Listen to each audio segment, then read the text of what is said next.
वचन आप शेयर कर दो। जी, चलिए आज का वचन जो है यूहन्ना रचित सुसमाचार, उसका 10 अध्याय 10 वचन। ज्योति आई है क्या? हाँ, ज्योति है।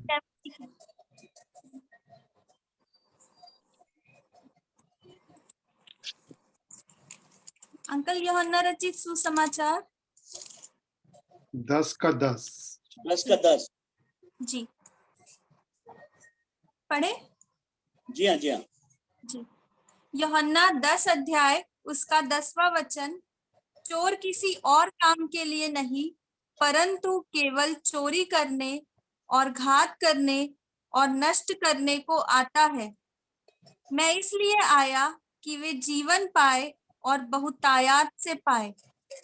जी, हम यहाँ पर देखते हैं यूहन्ना रचित सुसमाचार उसका 10 अध्याय 10 वचन में लिखा है कि चोर और किसी काम के लिए नहीं, चोरी करने, नाश करने और घात करने के लिए आता है। ये 3 बातों को हम अच्छे से समझेंगे। वो किसी और काम के लिए नहीं, चोरी करने मतलब वो हमारा चैन चुराने के लिए और हमारा जाने क्या क्या वो चुरा लिया, जिसकी वजह से हमारे अंदर बेचैनी है, हमारे अंदर एक कहना चाहिए हम प्रभु से उस पवित्रता के साथ लगाव नहीं कर पा रहे हैं, प्रभु के साथ उस पवित्रता के साथ उससे मेल नहीं कर पा रहे हैं, वचन को नहीं पढ़ पा रहे हैं, और ये सब चीजें वो जब चुरा लेता है तब सारी ये घटनाएं शुरू हो जाती है। फिर लिखा है घात करने, मतलब घात करने का मतलब है कि उसने पूरा प्लान बना के आपके लिए रखा है कि कैसे आपको घात किया जाए। तीसरी बात, नाश करने के लिए जब सब कुछ वो कर लेता है तो हमें मतलब कहना चाहिए जो लोग उस पर विश्वास नहीं करते प्रभु पर और सारे लोग, वो सबको नाश करने के लिए तैयारी करता है। सो प्रियो, मैं आपको एक चीज बताना चाहता हूँ कि परमेश्वर ने अपने वचन में इन बातों को जब लिखवाया तो उसने अद्भुत तरीके से इन 3 बातों को लिखवाया, लेकिन अगली लाइन जो थी वो ये थी कि मैं आया हूं कि लोग जीवन पाएं और बहुतायत का जीवन पाएं। अगर इसी यूहन्ना के 5 अध्याय के 40 वचन को पढ़ें तो उसमें देखिए क्या लिखा हुआ है। 5 अध्याय उसका 40 वचन। फिर भी तुम जीवन पाने के लिए मेरे पास आना नहीं चाहते। देखिए यीशु मसीह का स्टेटमेंट जो है कि ये जीवन पाने के लिए मेरे पास आना नहीं चाहते। फिर मेरे पास आना क्या चाहते, क्या है मेरे पास आकर चाहते क्या है? तो रोटी चाहते हैं, भोजन चाहते हैं, चंगाई चाहते हैं, सब कुछ चाहते हैं, लेकिन अनंत जीवन पाने के लिए ये मेरे पास आना नहीं चाहते हैं। और हम देखते हैं वो आने के लिए दुनिया के पास 50 बहाने होते हैं, है ना। और बाइबल में एक उदाहरण भी दिया है, और उसको बुलाया गया, उसने बोला अभी मेरे जो बैल हैं उनको जरा मैं ठीक ठाक कर लूं। दूसरे को बोला तो बोले मुर्दे को गाड़ जाऊं, और तीसरे से पूछा तो उसने एक अलग बहाना बनाया। आज लोगों के पास बहाना एक कहना चाहिए सबसे इजी एक शब्द हो गया है, बहाना। वो बहाना बनाने में माहिर है। और मनुष्य जो है ना सबसे ज्यादा झूठ जो बोलता है वो इसी जबान से बोलता है। और कब बोलता है जानते हैं आप? जब वो मोबाइल पे बात करता है सबसे ज्यादा झूठ बोलता है। रहेगा घर में लेकिन बताएगा बाजार में जी, और कहीं और रहेगा बताएगा कहीं और, बात किसी और से कर रहा है बताएगा कुछ और। मतलब वो क्या करेगा, बहाने बनाकर झूठ बोलकर किसी तरीके से अपना काम चला लेगा। लेकिन हम पतरस को सुनते हैं कि पतरस आया और प्रभु से वहां पर कुछ बातें हो रही थी, और प्रभु ने सब बातों के लिए मतलब एकदम कर्रा जवाब दिया प्रभु ने। और पतरस से ही बोला, पतरस तू भी जाना चाहता तो चला जा। पतरस ने एक स्टेटमेंट कहा कि प्रभु जी मैं कहाँ जाऊं, अनंत जीवन की बातें तो तेरे पास हैं। और हम देखते हैं कि पतरस ने मतलब इस बात को जाहिर किया कि अनंत जीवन का प्रभु यही प्रभु है जिसके पास हम जुड़े, जिसके हमने देखा। यूहन्ना ने इस बात की गवाही दी, जिसको हमने देखा, वरन ध्यान से देखा, जिसको हमने छुआ और जिसको हमने महसूस किया। और हम देखते हैं कि वो अनंत जीवन की बातों के बता रहे हैं। तो हम देखते हैं कि जिस दिन प्रभु जो है इस संसार से उठाए जा रहे थे और चेले लोग सारे लोग देख रहे थे, डेविड भाई ने भी इस बात का जिक्र किया कि चेले लोग सारे लोग देख रहे थे प्रभु तो उठा लिए गए, लेकिन चेले छूट गए। तो सवाल इस बात का है कि चेलों के पास ऐसा क्या था, क्या नहीं था जो वो उठाए नहीं गए। तो दूसरी बात कि उनके पास उठाए जाने का तत्व नहीं था, वो पुनरुत्थान के सामर्थ्य को नहीं पकड़ पाए थे और पुनरुत्थान की सामर्थ्य को नहीं जानते थे। और हम देखते हैं कि परमेश्वर ने उनके लिए एक अद्भुत उपाय किया। क्या उपाय? कि जो परमेश्वर के पास स्वर्गीय योजना में एक गुप्त योजना थी कि जो चेले यीशु मसीह के साथ नहीं जाएंगे, प्रभु ने उनके लिए एक उपाय किया था कि तुम सारे जगह जाकर मेरे लिए गवाह बनो, मेरे बारे में लोगों को बताओ, तुम मेरे साथ रहे हो, सारे लोगों को ये बातों को बताते रहो। और हम देखते हैं कि प्रभु ने ये उपाय किया कि वो सारे संसार में जाकर प्रभु के प्रचार को किए। और आज भी प्रभु का प्रचार, इतने हजारों वर्षों से वचन प्रचार हो रहा है, लेकिन आज तक बाइबल खत्म नहीं हुई, आज तक प्रचार का काम जारी है। और हम देखते हैं आत्मा इस प्रकार से डेविड भाई को एक अलग रीति से तैयार किया है, दूसरे भाई को अलग रीति से तैयार किया है, किसी भाई को गांव में जाने के लिए तैयार किया है, किसी भाई को किसी जाति विशेष के बीच में जाने के लिए तैयार किया है। परमेश्वर सबको अपनी अपनी बुलाहट के हिसाब से, जो उसने जिस हिसाब से बुलाया, उसने उसको ऐसा उपयोग करने के लिए। और हम देखते हैं कि चेले जो हैं वो तरह तरह से इस्तेमाल हुए। और बाइबल बताती है और इतिहास इस बात का गवाह है कि सारे के सारे चेले वो नदी, पहाड़ों, जंगलों में छुपे, वो चट्टानों में छुपे, वो गुफाओं में छुपे, लेकिन प्रभु का कार्य को नहीं रोका उनने, और लगातार प्रचार करते रहे। मैं आपको बताना चाहता हूं, सिकंदर महान एक बहुत बड़ा योद्धा हुआ, बहुत बड़ा राजा हुआ, और उसने सारी दुनिया को जीतने का गौरव प्राप्त किया। और एक दिन ऐसा हुआ कि सिकंदर महान को ये इल्म हुआ कि अब मेरे जाने का समय पूरा हो रहा है। तो उसने एक बात को कहा, और क्या कहा देखिए, मैं आपको इतिहास में से उस बात को बताना चाहता हूं। उसने कहा, सारे मंत्रियों को, सारे को बुलाया, और एक ही बात को कहा कि जब तुम मेरी मैयत को लेकर शहर में से, मेरे शहर में से जिस पे मैं राज करता हूँ, उस शहर से लेकर निकलना, तो मेरे दोनों हाथों को मैयत से बाहर निकाल देना और मेरे आगे आगे कहते चलना, सिकंदर महान खाली हाथ आया था और खाली हाथ जा रहा है। प्रियो, सच बात है कि इंसान खाली हाथ आया और खाली हाथ जाएगा, लेकिन प्रभु ने हम लोगों को ये वरदान दिया है कि तुम खाली हाथ जरूर आए थे, लेकिन इस पृथ्वी पर से कुछ करके, आत्माओं को जीत कर, आत्माओं को आग में से झपट कर निकाल कर मेरे राज्य में प्रवेश कराओगे। और लिखा है, बाइबल कहती है, जो बहुतों को धर्मी बनाते हैं वो मेरे राज्य में तारों की नाई टिमटिमाएंगे। बाइबल कहती है, सो तुम खाली हाथ नहीं आओगे, मेरे पास कुछ लेकर ही आओगे। परमेश्वर ने इस प्रकार से हमको दिया। प्रियो, शैतान बहुत चालू है, इब्लीस बहुत चालू है, इस संसार में उसका राज्य है, और वो तरह तरह से लोगों को लुभावता रहता है।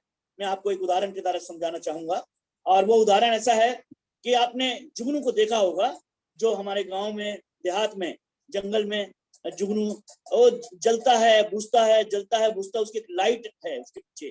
तो आपको मालूम होना चाहिए कि लूसीफर जो है वो प्रकाश से भरा हुआ, और जाने उसके पास क्या नहीं था।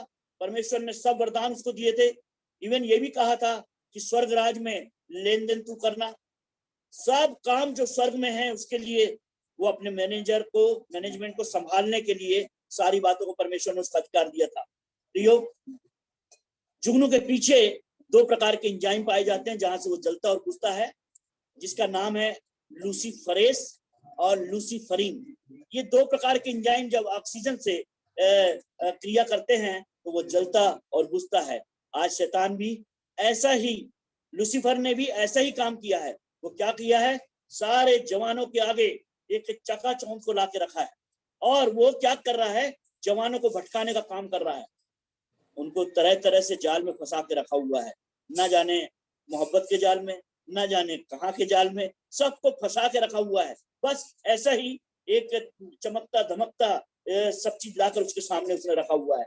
और हम देखते हैं कि लूसीफरेस, लूसीफरीन, ये दो प्रकार के एंजाइम जब ऑक्सीजन के साथ क्रिया करते हैं तो वो जलता और बुझता है। ऐसे ही लूसीफर जो है संसार के सामने, संसार के लोगों के सामने, और इवन बिलीवर के सामने विश्वास किए हुए लोगों के सामने तरह तरह की चकाचौंध को लाकर रखता है और वो भटक जाते हैं। परमेश्वर ने हमें यह वरदान दिया कि बाइबल जो वचन है, जो परमेश्वर का जीवित वचन है, वो हमारे सामने जब हम उसको पढ़ते हैं, हमारे अंदर से इस बात की गवाही देता है कि हम कैसे उस वचन के द्वारा अपने आप को सुरक्षित रख सकें। बाइबल कहती है, वचन से हम लिखा है, मैंने तेरे वचन के द्वारा नया जीवन पाया है, मैंने तेरे वचन के द्वारा एक नया उन्माद पाया है, मैं तेरे वचन के द्वारा उस पथ पे चल सकूं जिससे उजियाला, तेरे वचन के उजियाले में मैं चल सकूं। परमेश्वर ने इस प्रकार से वचन में लिखवाया। दानियल नबी में एक राजा का जिक्र है जिसके बारे में मैं आज आपके सम्मुख रहना चाहूंगा। और दानियल नबी की पुस्तक उसका 5वां अध्याय उसके 24 वचन को ज्योति पढ़ने में हमारी अगुवाई करेगी।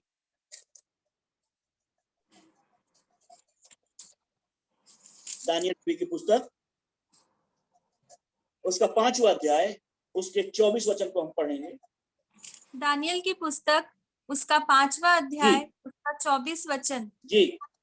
तब ही जी। यह हाथ का एक भाग उसी की ओर से प्रकट किया गया है और वे शब्द लिखे गए हैं। जी हाँ, पढ़िए पढ़िए। जी, जो शब्द लिखे गए वे ये है, मने मने जी। और उरपरसीन। जी, हम यहाँ पर देखते हैं ये राजा के बारे में जिक्र है बाइबल के अंदर। और इसने क्या किया है, मंदिर के सारे बर्तन को मंगवा लिया है अपने राज्य में, अपने दरबार में, और रानियों और रखेलियों के साथ मिलकर ये क्या कर रहा है, शराब पी रहा है। और शराब पीते पीते और उसने क्या किया, परमेश्वर के विरोध में काम किया, परमेश्वर की आज्ञा को नहीं माना, जो कुछ पुराने भविष्यवक्ताओं ने जो कुछ उसको कहा उसको नहीं माना। तब हम देखते हैं, आप कल्पना कीजिए किस प्रकार से परमेश्वर की तरफ से एक हाथ आया और उस चूने की भीत पर, उस दीवार पर उसने लिखना शुरू किया। और क्या लिखा, मने मने तकेल ऊपर सीन, अर्थात हे राजा, मैंने तेरे को तौला, तू मेरी दृष्टि में हल्का दिखाई दिया, और आज के बाद मैं तेरे राज्य को क्या है, दूसरे के हाथ में कर दूंगा। प्रियो, सोचिए आप आज की डेट में अगर एक हाथ आकर हमारी इस भीत पर लिखना शुरू कर दे तो हमारी क्या स्थिति होगी। हम परमेश्वर के विरोध में काम किए हैं, परमेश्वर के विरोध में हमने पाप किया है। हमने कल के दिन में देखा, उन्होंने जाकर कहा कि हमने परमेश्वर के विरोध में पाप किया। बाइबल बताती है, जो खट्टा खाएगा उसी का दांत खट्टा होगा। प्रियो, जो पाप करेगा वही मृत्यु दंड के योग्य होगा। और हम देखते हैं ये हमारा व्यक्तिगत मामला है। अगर हम पाप करते हैं तो निश्चित है मृत्यु, हमारी दोनों बार की मृत्यु हमारे जीवन में निश्चित आएगी। और प्रियो, एक बात को समझे, वहां पर लिखा, राजा के सामने लिख दिया उस हाथ में, मने मने तकैल ऊपर सीन। और राजा ने इस बात को देखा और अब थोड़ी देर के अंदर उसकी शराब का नशा उतर गया और उसके हाथ पैर कपने लगे। और उसने सब लोगों को बुलाया, अरे भैया आओ, बताओ ये हाथ ने क्या लिखा है। तब दानियल नबी के द्वारा इस भेद को प्रकट किया गया कि राजा, ये जो लिखा है, मैंने तेरे को जांचा, मैंने तेरे को परखा, तुम परमेश्वर की दृष्टि में हल्का दिखाई पड़ा, हल्का जांच पड़ा, इसलिए मैं आज से तेरे राज्य को दूसरे राजा के हाथ में दे देता हूं। प्रियो, इतिहास इस बात का गवाह है कि परमेश्वर के उस हाथ ने उस राजा को चेतावनी भरी इस शब्दों को लिखा, मने मने तकेल ऊपर शीन। प्रियो, जीवन में एक बात को समझिएगा, इस बात को कि परमेश्वर के विरोध में जाना कितनी कठिन बात है, कितनी भयंकर बात है। और परमेश्वर ने वचन में साफ साफ इन बातों को लिखवाया जो अगुवाई हमको मिलती है। और हमेशा हम लोग वचन का पालन करें तो अपने जीवन में हम एक आनंद को, एक शांति को, मसीह की शांति को अपने हृदय में देख सकते हैं। प्रियो, आप देखेंगे यशायाह नबी की पुस्तक में और सब जगह में लिखा हुआ है, और ये परमेश्वर का लिखा हुआ है। आप जानते हैं उसका अर्थ क्या है हिब्रू में? हिब्रू में उसका अर्थ है एलिटा, ELITA, एलिटा, अर्थात परमेश्वर का लिखा हुआ। आप देखेंगे इस संसार में जो कोर्ट है, मजिस्ट्रेट है, जब किसी को मौत की सजा देता है तो वो अपनी कलम को जब उसकी मौत की सजा को पूरा लिख देता है तो उस निब को तोड़ देता है। परमेश्वर ने इस वचन को, इस संदेश को, इस वचन को जो स्वर्ग से हमको दिया और उसने लिख कर दिया, एलिटा करके दिया, जो कभी मिटने का नहीं, जो कभी किसी भी रीति से जाने का नहीं, भूल जाने का नहीं, लेकिन परमेश्वर ने उसको लिखा है प्रियो। और बाइबल के अंदर जो हिब्रू वर्ड हैं उनका मैं थोड़ा सा और भी आपको जिक्र करूंगा। और हम देखते हैं एक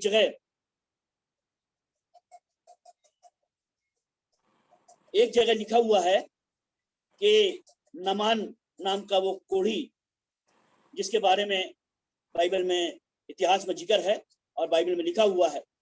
और हम देखते हैं कि एक बच्ची को उन लोगों ने गुलामी से लेकर आए और वो बच्ची जो है वो बहुत अच्छी सीखी सिखाई बच्ची थी। और उसने वहां पर जब आई तो ये जो है मंत्री है नामान, जो है राजा के दरबार में है, लेकिन बाइबल कहती है उसको कोढ़ लगा हुआ है।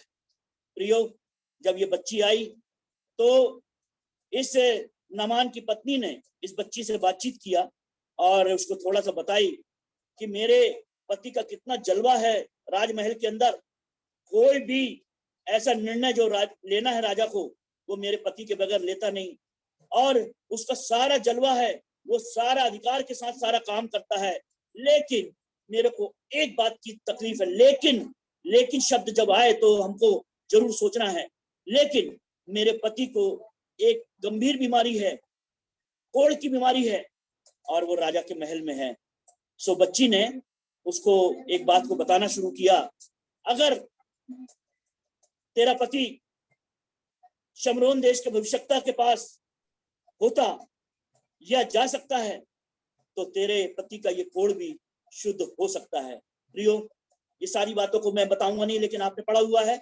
और हम देखते हैं कि वो पत्नी को जो बताई, पत्नी ने पति को बताई, उसने सारी तैयारी की, राजा से बात किया और उसने बहुत सारी भेंट लेके उस भविष्यवक्ता से मिलने के लिए चल पड़ा।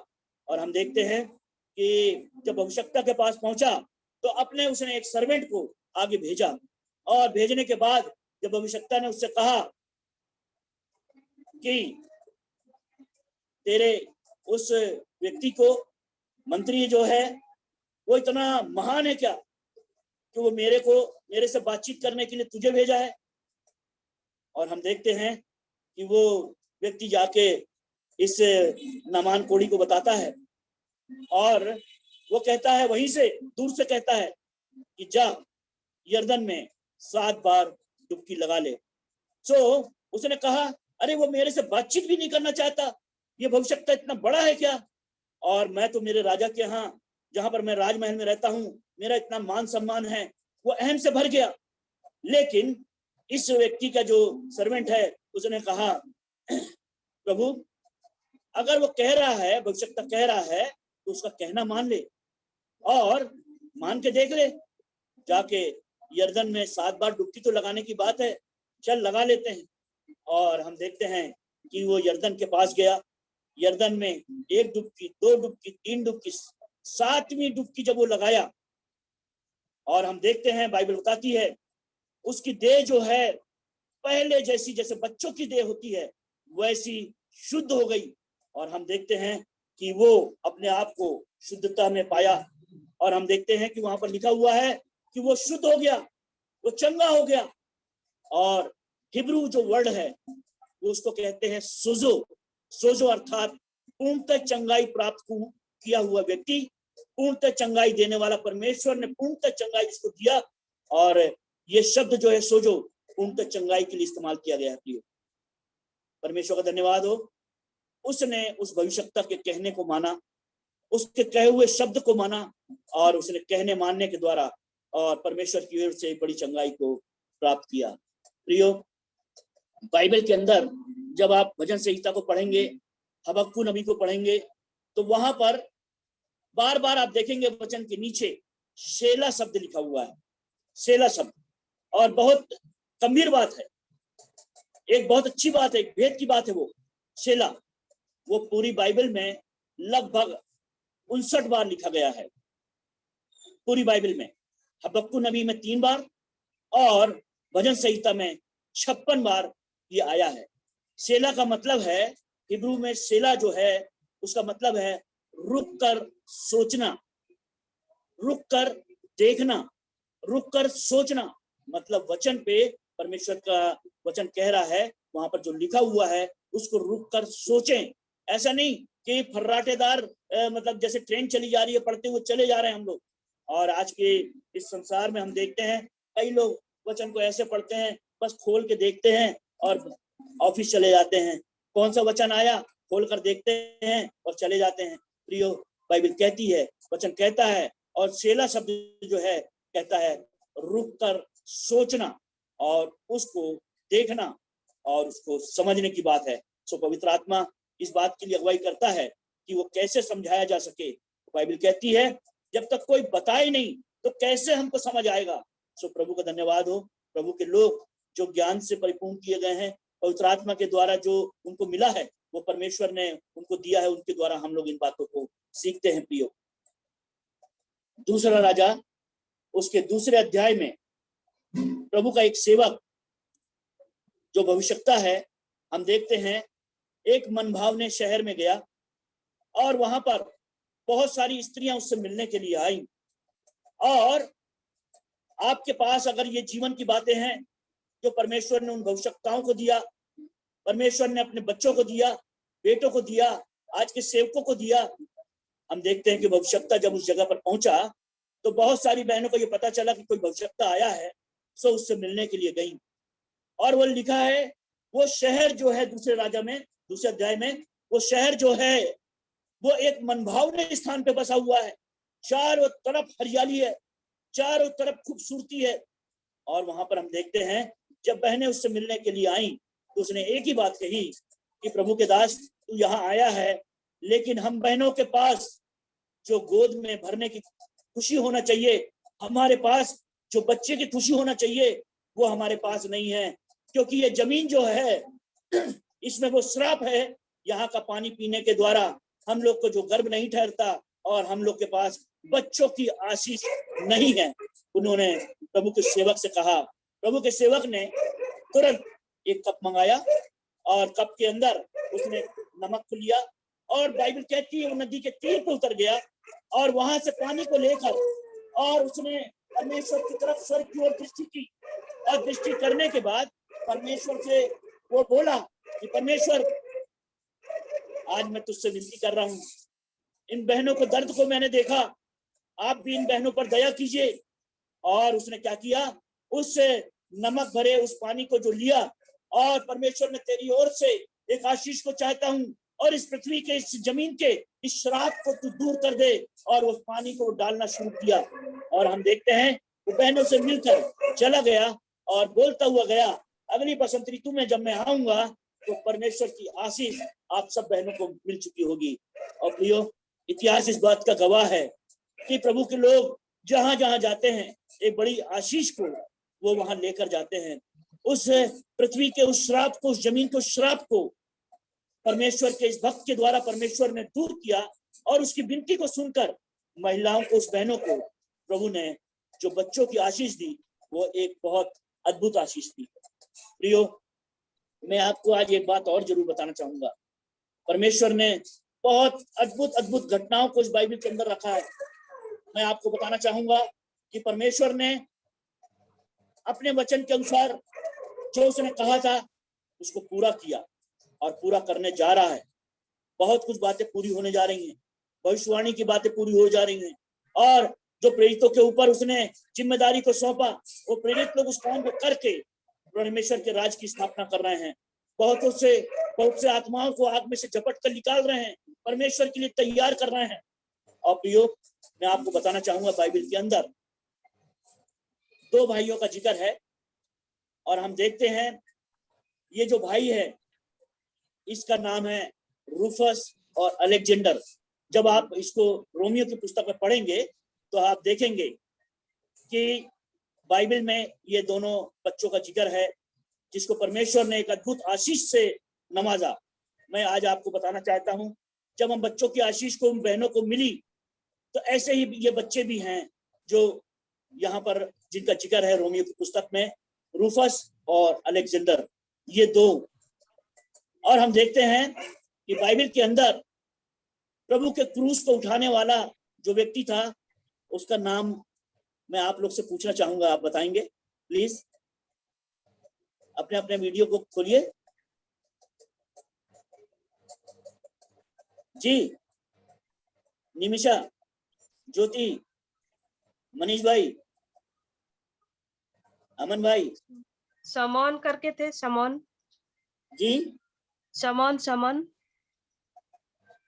हाँ नहीं, प्रभु का क्रूस को उठाने वाला एक ही व्यक्ति है जी। भाई जय मसीह की। हाँ अमन भाई। शमौन कुरेनी। शमौन कुरेनी, जी हाँ जी हाँ। इस शमौन कुरेनी को आप इतिहास में देखेंगे तो ये व्यक्ति जो है प्रभु के क्रूस को उठाने वाला एक लौता व्यक्ति था।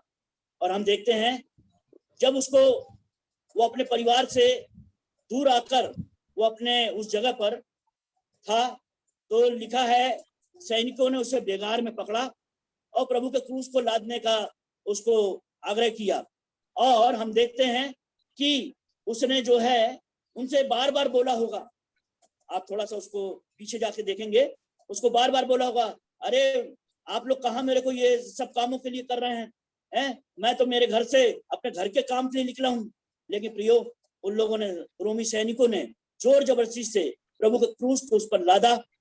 बाइबल नहीं बताती कि वो 10 कदम चला कि 20 कदम चला उसको क्रूस को उठाकर, लेकिन अगर उससे उसको वाक्य को आप कल्पना करेंगे तो शमौन भाई आगे था, क्रूस उठा के चल रहा था और प्रभु यीशु मसीह उसके पीछे पीछे आ रहे थे।